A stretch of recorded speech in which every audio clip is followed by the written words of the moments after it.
ఓం వసుదేవసుతం దేవం కంసచాణూరమర్ధనం దేవకీ పరమానందం కృష్ణం వందే జగద్గురుం. ఓం శ్రీ రాధాకృష్ణాభ్యాం నమ.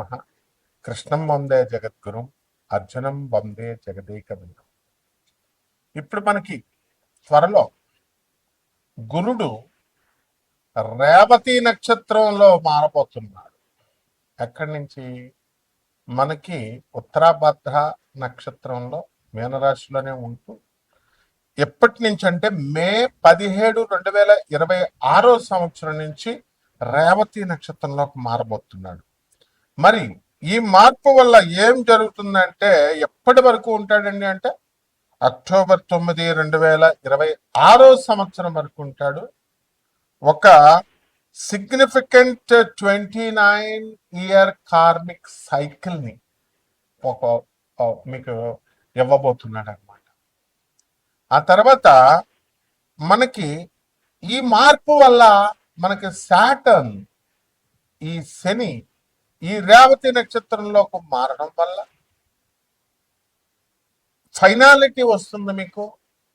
అంటే ఏదైనా సరే ముగింపు, ఏది ఏ పని చేసినా సగంలో వదిలిపడేస్తూ ఉంటారు మీరు, ఆ గ్రహ ప్రభావం అన్నమాట. ఇప్పుడు ఫైనాలిటీ వస్తుంది. అలాగే చక్కగా స్పిరిచువల్ ట్రాన్సిషన్, ఎప్పుడు ఏకాంతంలో ఉండి ఆధ్యాత్మిక ఉన్నతిని మీరు పొందుతారు. అలాగే మీరు చక్కగా కార్మిక్ క్లోజర్ అవుతుంది, మీకు క్లీన్స్ అవుతుంది చక్కగా. ప్రతి ఒక్క ఇండివిజువల్ మీద, ప్రతి ఒక్క వ్యక్తి మీద ఒక గొప్ప ఇంపాక్ట్ వస్తుంది. అది ఎలా అంటే profound inner shifts and endings, startings endings అన్ని కూడా చక్కగా చేయగలుగుతారు. మరి ఇప్పుడు మనకి ఎక్కడున్నారు గ్రహస్థితి ఈ 2026 సంవత్సరం యాజ్ ఆన్ ఈ మే నెలలో మనం కనుక చూసుకుంటే మిగతాదంతా కూడా కుజుడు మే 11 తర్వాత మేషరాశిలోకి మారబోతున్నాడు. అలాగే మనకి రవి మే 15 తర్వాత వృషభ రాశి సంచారం చేస్తాడు, ప్రవేశిస్తున్నాడు. అలాగే చక్కగా మనకి బుధుడు మే 15 తర్వాత వృషభ రాశిలోకి వస్తున్నాడు. అలాగే శుక్రుడు మరి మే 14వ తేదీన మనకి శుక్రుడు చక్కగా మనకి ఈ యొక్క మిథున రాశిలోకి వస్తున్నాడు. అలాగే బుధుడు మే 29వ తర్వాత రెండవసారి, మే నెలలో 2 సార్లు అతను మిథున రాశిలోకి వస్తున్నాడు. దీనివల్ల ఏమిటండి మనకి అంటే ఇప్పుడు రెట్రోగ్రేడ్ లో లేడు మనకి సాటర్న్. ఎలా ఉన్నాడు, ఎక్కడున్నాడు? 15 డిగ్రీల మనకి మీన రాశిలో శని ఉన్నాడు. అలాగే కేతువు 11 డిగ్రీల సింహరాశిలో ఉన్నాడు. రాహు 11 డిగ్రీల కుంభరాశిలో ఉన్నాడు. మరి మనందరికీ కూడా యాజ్ ఆఫ్ మే 2, 2026 సంవత్సరాన్ని కనుక మనం తీసుకుంటే మనకి ఈ యొక్క శని వక్రించి లేడు. కాబట్టి ఈ ఎప్పుడండి ప్రారంభించాడు మీనరాశిలో కంటే 2023 సంవత్సరంలో ప్రవేశించి అర్లీ 2026 సంవత్సరం వరకు కూడా అతను అందులోనే ఉంటాడు మీనరాశిలో, డైరెక్ట్ మోషన్ లో. ఇప్పుడు కరెంట్ మోషన్ ఏంటంటే ప్రస్తుతానికి డైరెక్ట్ ఫార్వర్డ్ లో ఉన్నాడు. తర్వాత నెక్స్ట్ రెట్రోగ్రేడ్ రాబోతున్నాడు సాటర్న్. జూన్ 2026 సంవత్సరం నుంచి స్టార్ట్ అవుతాడు రెట్రోగ్రేడ్. స్టార్ట్ అయ్యి నవంబర్ 2026 సంవత్సరం వరకు కూడా అక్కడే ఉంటాడు అనమాట, రెట్రో వక్రించి ఉంటాడు. దీనివల్ల ఏమవుతుందంటే మనకి అప్కమింగ్ 2026 సంవత్సరం ఈ యొక్క వక్రించడం వల్ల ఇమోషనల్ హీలింగ్, కార్మిక్ క్లోజర్, ఆ తర్వాత ఎవాల్యుయేటింగ్ బౌండరీస్ ఇన్ మీనరాశిలో, పైసెస్ లో ఇవన్నీ కూడా చేయడం జరుగుతుంది. అలాగే మనం మే 2026 సంవత్సరాన్ని కనుక మనం చూసుకున్నట్లయితే ఫీచర్స్ మనం చూసుకున్నప్పుడు హై ఎనర్జీ ప్లానెటరీ యాక్టివిటీ ఉంటుంది. అలాగే మార్స్ ఆరిస్ లోకి ఎంటర్ అవుతున్నాడు మేషరాశిలోకి. శుక్రుడేమో చక్కగా జమినీలోకి, మిథున రాశిలోకి. వీటి వల్ల డబల్ మూవ్స్, మళ్ళీ మెర్కురీకి బుధుడికి, వీటన్నిటి వల్ల ఫాస్టరింగ్ వాట్ ర్యాపిడ్, చాలా స్పీడ్గా డెసిసివ్ యాక్షన్. మీరంతా కూడా తొందరగా నిర్ణయాలు తీసుకోగలుగుతారు కెరీర్లో, రిలేషన్షిప్స్లో. అలాగే చక్కగా కీ షిఫ్ట్స్ ఉండడం వల్ల మే నెలలో మే 11న కుజుడు మీనరాశిలోకి, మేషరాశిలోకి, శుక్రుడు మే 14 నుంచి వృషభ రాశి, మిథున రాశిలోకి, ఆ విధంగా వృషభ రాశిలోకి మే 15 తర్వాత మనకి ఈ యొక్క రవి చేరడం, వీటిలన్నిటి వల్ల కూడా మీకు ఇంపల్సివ్ డెసిషన్స్ తీసుకుంటారు. రెండు, యాక్సిలరేటింగ్ యాక్టివిటీ చాలా స్పీడ్గా చేస్తారు మీరు, ఎంతవరకు స్లోగా ఉన్నటువంటి వాళ్ళు. అండ్ డ్రైవ్ కూడా బాగుంటుంది. అండ్ రిలేషన్షిప్స్ని, ఆ తర్వాత కమ్యూనికేషన్ని ఎఫెక్ట్ చేస్తాయి. అలాగే ఫోకస్ ఆన్ స్టెబిలిటీ మీద, స్థిరత్వం మీద, రిసోర్సెస్ మీద మీరు ఎక్కువగా స్థిరత్వం వస్తుందన్నమాట. అయితే ఈ యొక్క గ్రహ సంచారాల వల్ల 12 రాశుల్లో కూడా మనము కొంచెం టెక్నికల్గా మనం చూసినప్పుడు మెడికల్గా కూడా మెడికల్ సైన్స్ని అప్లై చేస్తున్నాము. అలాగే మనం ఆర్బిటాల్ వెలాసిటీని మనం తీసుకుంటున్నాము. ఇప్పుడు ఆర్బిటాల్ వెలాసిటీని మనం తీసుకున్నప్పుడు గురుడు ఎక్కడున్నాడండి? First half of this 2026 year అంతా కూడా కర్కాటక రాశిలో ఉండి చాలా చక్కగా మంచి లక్ని, మీకు లక్ని, గ్రోత్ని ఇన్ఫ్లుయెన్స్ చేస్తాడు ఆ తర్వాత కంటే కూడా.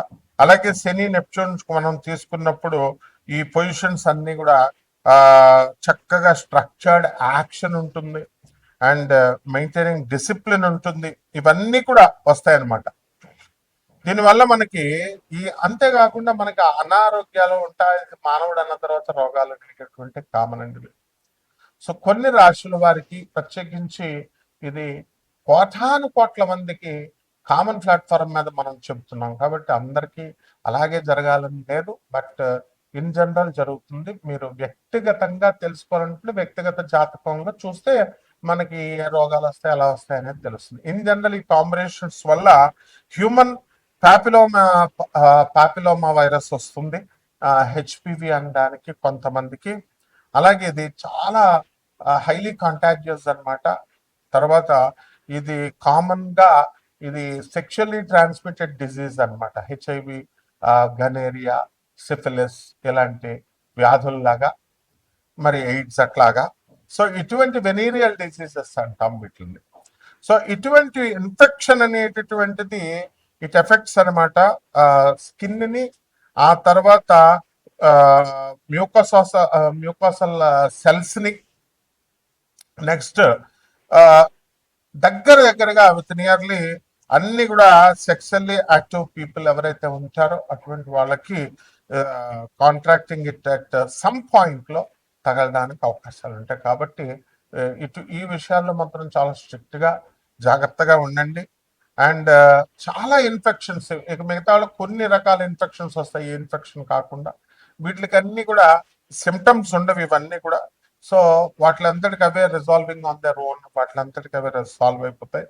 బట్ హైలీ రిస్క్ టైప్స్ మనకి ఉంటాయన్నమాట. సో ఇవన్నీ కూడా జెనిటల్ గా మనకి వాట్స్ అని, క్యాన్సర్స్ అని, ఇలాంటివన్నీ కూడా రావడానికి అవకాశం ఉంటుంది. పర్టికులర్ గా of the cervix and anus and throat, వీటిల్లో ఎఫెక్ట్ అవ్వడానికి అవకాశాలు ఎక్కువగా ఉంటాయి. అలాగే దీనికి ప్రివెన్షన్ ఒకటే మార్గం అండి. ప్రివెన్షన్ ఇస్ ఓన్లీ కీ అనమాట. అండ్ ప్రైమర్లీ త్రూ వ్యాక్సినేషన్ తీసుకోవాలి అండ్ రెగ్యులర్ స్క్రీనింగ్స్ చేసుకుంటూ ఉండాలి. కాబట్టి ఈ మోస్ట్ ఇన్ఫెక్షన్స్ అని ఇవన్నీ కూడా నేను మొట్టమొదటిగా చెప్పినటువంటి అన్ని కూడా అసిమ్టోమాటిక్ గా వస్తాయి. ఎందువల్ల కేతు సింహరాశిలో, రాహు కుంభరాశిలో ఉన్నప్పుడు సిమ్టమ్స్ అసలు కనబడినప్పుడు. And it will be cleaned by the immune system with in 2 years లో క్లియర్ అయిపోవడానికి అవకాశాలు ఉంటాయి. కరెక్ట్ గా అప్పటికే ఈ మేన రాశికి నుంచి 2.5 సంవత్సరాలు మేష రాశిలోకి వచ్చి అక్కడ ఇంకొక 2 నెలలు, మార్చి 2027 వరకు మీన రాశిలో ఉండడం జరుగుతుంది శని. అలాగే ఓఎస్ ఆడవాళ్ళకి, మరి ఇటువంటి వాళ్ళకి అందరికి కూడా కొంతమందికి కొన్ని రాష్ట్రాల వారికి ఈ కాంబినేషన్ వల్ల పాలిసిస్టిక్ ఓవరీ సిండ్రోమ్ అంటాం దాన్ని, పిసిఓఎస్ ని. మరి ఇది కామన్లీ హార్మోనల్ ఇది అండ్ మెటబాలిక్ డిజార్డర్ ఇది. సో ఇవన్నీ కూడా people who are with ovaries, ఈ ఓవరీస్ ని ఎఫెక్ట్ చేస్తాయి ఇవి డ్యూరింగ్ దర్ రిప్రొడక్టివ్ టైం అన్నమాట, periods years. And irregular periods రావడము, నెక్స్ట్ ఎక్సెస్ ఆండ్రోజన్ లెవెల్స్ ఇవన్నీ కూడా ఉండడం, మేల్ హార్మోన్స్ ఇవన్నీ. అండ్ అలాగే స్మాల్ ఫ్లూయిడ్ ఫిల్డ్ సిస్ట్స్ ఉంటాయి, అదే ఫాలికల్స్ అంటాం, ఆన్ దిస్ ఓవరీస్ మీద ఏర్పడడానికి అవకాశాలు ఉంటాయి. అండ్ హార్మోనల్ ఇంబ్యాలెన్స్ మనం ఎక్కువ చూస్తాం, హై లెవెల్స్ ఆఫ్ ఆండ్రోజన్స్ చూస్తాము, లైక్ టెస్టోస్టిరోన్. ఇవన్నీ కూడా డిజర్వ్ చేస్తాయి మెన్స్ట్రల్ సైకిల్ని. So it's leads to irregular గా పీరియడ్స్ మీకు రావడానికి లేదా మిస్డ్ పీరియడ్స్ రావడానికి అవకాశాలు ఉంటాయి. సో ఇక్కడ మనం జూపిటర్ యొక్క కాంబినేషన్ తీసుకున్నప్పుడు, వెలాసిటీని మనం తీసుకున్నప్పుడు, మనము దాని ఆర్బిట్ లో కానీ అలాగే దాని యొక్క అట్మాస్ఫియర్ లో కానీ మనం తీసుకున్నప్పుడు మనం దాన్ని మెజర్ చేస్తాం. ఎలాగంటే Doppler spectroscopy, next radio science tracking and cloud tracking techniques తో చేసి ground based instruments like Fourier transform spectrometers వాడతాము. ఎగ్జాంపుల్ జోవియల్ అనేది. అలాగే ఎస్ప్రెసో స్పెక్ట్రోగ్రాఫ్ మెజర్, దీని నుంచి డాప్లర్ షిఫ్ట్స్ నాసా ఉపయోగిస్తుంది, నాసా జూనో మిషన్ అంటాం. దీనివల్ల deep space network antennas to track radio signals అనమాట. సో దీని నుంచి మనం ఆర్బిటాల్ వెలాసిటీ ఆఫ్ జూపిటర్ మనం తీసుకున్నప్పుడు as on this date 13.06 kilometres per second ఉంది. And determined by tracking its orbit and the sun, around the sun. So ఈ విధంగా ఇదంతా కూడా జ్యోతిష్యం అంటే ఏదో 4వ ఇంట్లో రాహు, 3వ ఇంట్లో శని, ఏమన్నా నాకు బాగుంటుందండి, మా ఆయన మేము కొట్టుకుంటున్నామండి, ఇలా చేసేసారు ఆస్ట్రాలజీ. మళ్ళీ అట్లా కాదమ్మా, చాలా సైంటిఫిక్ ఇది. నేను చక్కగా ఈ యొక్క సైంటిఫిక్ గా బాగా చదువుకున్నటువంటి వాళ్ళకే కాకుండా చదువులేనటువంటి వాళ్ళు కూడా మనం సంప్రదించవచ్చు మీరు చక్కగా. కాకపోతే మీరు అండర్స్టాండ్, జెన్యూనిటీకి దగ్గరగా ఉంటుంది. మనం ప్రిసైజ్ గా నాసాస్ లైవ్ రిపోర్ట్స్ ని బట్టి నేను చూసి చెప్పడం జరుగుతుంది. కాబట్టి మీరంతా కూడా నాటి ప్రెడిక్షన్స్ అన్ని కూడా అక్యురేట్ గా ఉంటాయి, ఆ తర్వాత ప్రిసైజ్ గా ఉంటాయి. సో దానివల్ల మీరు చూసుకోండి. ఇప్పుడున్నటువంటి ఈ గ్రహస్థితి 12 రాశుల మీద ఒక్కొక్కరి వారీగా ఏ విధంగా ఎఫెక్ట్ చేస్తుందో చూద్దాం. ధనుస్సు రాశి. ఈ ధనుస్సు రాశి వారికి అందరికీ కూడా మనకి శుక్రుడు, బుధుడు, గురుడితో కలిసి మే 15 తర్వాత మనకి రావడం జరుగుతుంది. అండ్ బుధుడు మే 29, 2026 తర్వాత నుంచి మిథున రాశిలోకి రావడం జరుగుతుంది. దీనివల్ల స్త్రీల నుంచి కొంత వ్యతిరేకత వచ్చినా కూడా లాభాలు కూడా కొన్ని ఉంటాయి. భార్య భర్తల మధ్య కొంచెం మిస్అండర్స్టాండింగ్స్ అనేటటువంటివి రావడానికి అవకాశాలు ఉంటాయి. But they are not of great magnitude అనమాట. సో ఆ విధంగా ఈ యొక్క ధనుష్ రాశి వారికి అర్ధాష్టమంలో ఉన్నటువంటి శనిగ్రహ ప్రభావం వలన మనకి రేవతి నక్షత్రంలోకి శని మారాడు.